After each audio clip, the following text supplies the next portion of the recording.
Comisión de Justicia y Estructura del Estado, Franklin Samaniego. A las mujeres, a las víctimas de violencia, a las niñas víctimas de abuso sexual. Por ellas es necesaria esta reforma, no solo por el tema del aborto, y les voy a explicar por qué. Pero antes de todo, compañeros y compañeras, quiero dejar en alto mi rechazo al escenario de crisis económica inducida, y les voy a explicar por qué toco este tema que tiene relación con lo que estamos tratando el día de hoy, que pretende encauzar al Ecuador en un camino nefasto del neoliberalismo, del cual son cómplices muchos de los que están aquí sentados, con medidas de reducción de subsidios a la gasolina, Super, Extra, Ecopaís.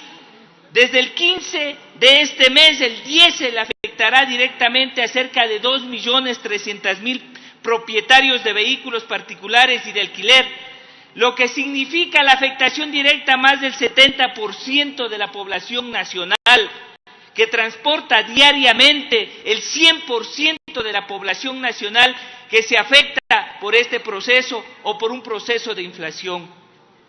Tenemos que analizar y legislar desde las necesidades y lo que la sociedad nos plantea. Las encuestas sí son necesarias y es importante también ponerlos en este debate sobre la mesa. Primero, el tema económico del país, el tema del trabajo, el tema del empleo, temas fundamentales a los que tenemos que enfrentarlos con estas reformas que estamos planteando.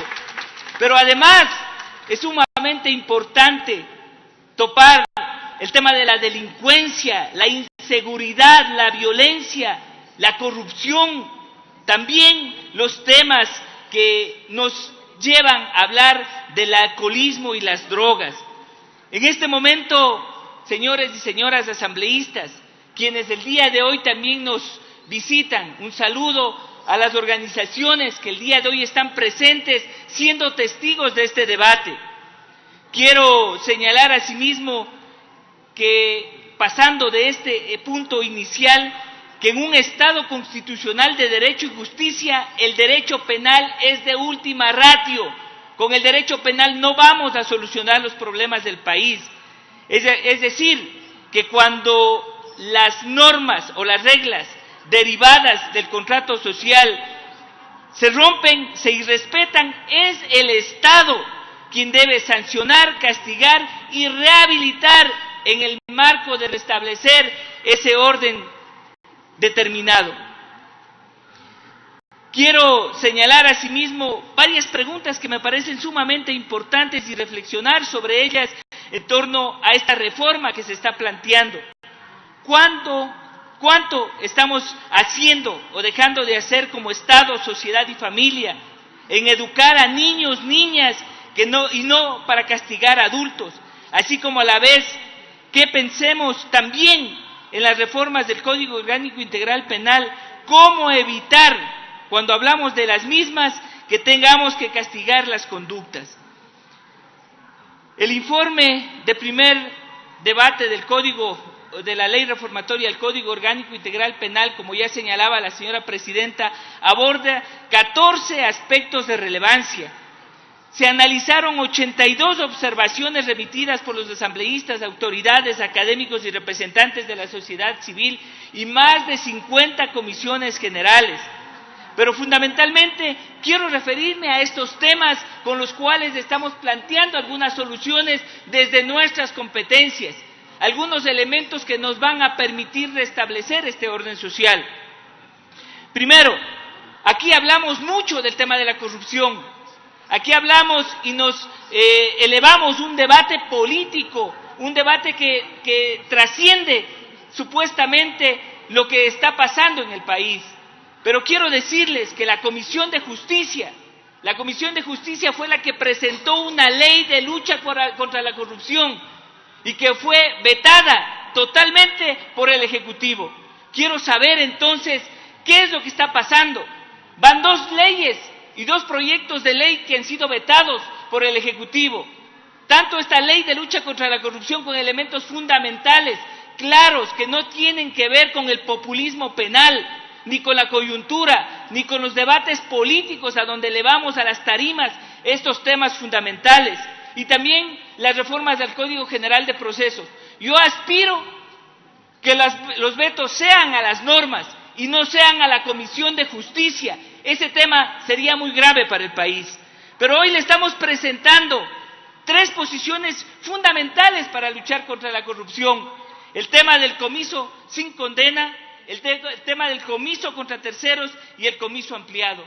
Temas fundamentales que sin duda alguna deben llevarnos al debate frente a utopías o a temas que nos plantean como soluciones mesiánicas al problema de la corrupción, como por ejemplo la extinción de dominio reñido con el marco constitucional, o algunos elementos y algunos procedimientos parapenales en donde se le da potestades a instituciones administrativas para resolver temas que tienen que resolverse en el Código Orgánico Integral Penal.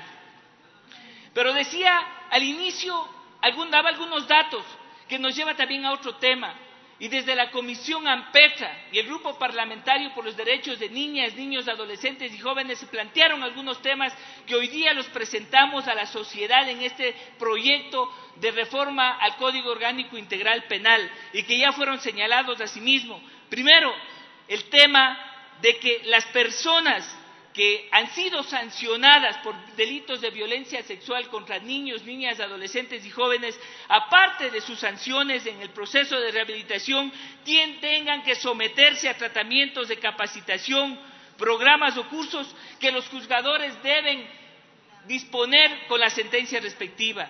La otra, la inhabilitación para el ejercicio de la profesión, arte o oficio que tenga que ver con el trabajo con niños, niñas y adolescentes. Me parece fundamental. Y la última cuestión que también estamos planteando es el tema, y ahí lo hemos impulsado, el tema del juzgamiento en ausencia de los delitos de violencia sexual. En la consulta popular se planteó la imprescriptibilidad como una solución o una panacea a la solución para los delitos de violencia sexual contra niños, niñas y adolescentes. Quiero decirles que no es la solución. La impunidad es compleja y en AMPETRA tuvimos muchos casos en los que se planteaba que las personas que cometían este tipo de infracciones desaparecían. Y la materialidad de la prueba de la infracción, ¿cómo se probaba con el paso del tiempo? Hoy estamos poniendo esta figura que nos parece sumamente importante considerársela. Por último, quiero referirme a un tema que el día de hoy nos ha llevado a varias comisiones generales, que es el tema del aborto no punible. Y quiero decirles que me da alegría haber escuchado a la primera comisión general, quien nos decía que la madre había optado por traer a la vida un niño que tenía problemas, teniendo en cuenta, por ejemplo, que en el Código Orgánico Integral Penal actual este elemento está despenalizado, esta situación está despenalizado, cuando en el artículo 150, numeral 1, determina que el aborto no punible si se ha practicado para evitar un peligro para la vida y la salud de la mujer embarazada. Esa es la calidad de mujeres que tenemos en el país, en las que tenemos que confiar y no responderles con revictimización, no responderles con cárcel cuando se tiene que reivindicar derechos y hacer lo que la Constitución señala. Sin duda alguna, quiero remitirme a 3 elementos fundamentales que me llamaron la atención y que me han permitido también tomar una posición.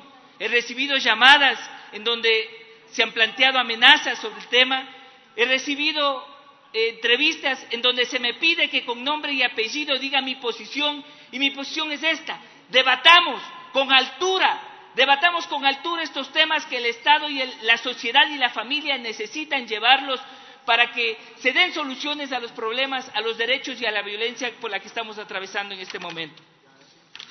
Este tema es fundamental analizarlo por 4 cosas esenciales que voy a puntualizarlas.